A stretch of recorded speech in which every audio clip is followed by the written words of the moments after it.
Bonjour et bienvenue dans notre vidéo d'aide traitant du plan d'exécution projet. Pour chaque projet, il est possible de créer un PEP.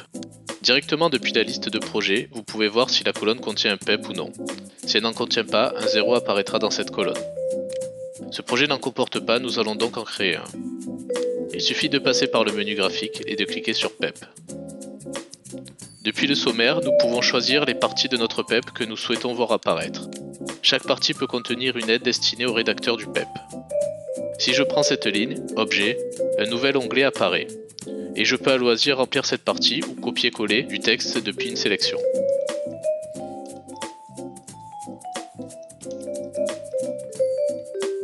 Via le second panneau du PEP, nous trouvons l'organigramme des acteurs du projet. Nous pouvons le modifier directement depuis cette fenêtre.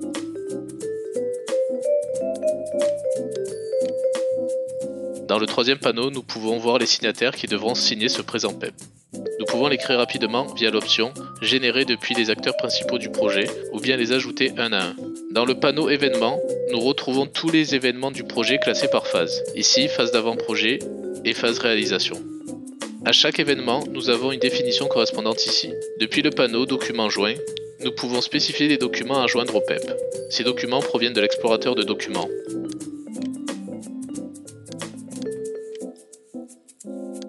Ajoutons par exemple celui-ci et celui-ci. Et pour chaque document, je peux ajouter un commentaire. Ici, je vais demander de signer le PEP.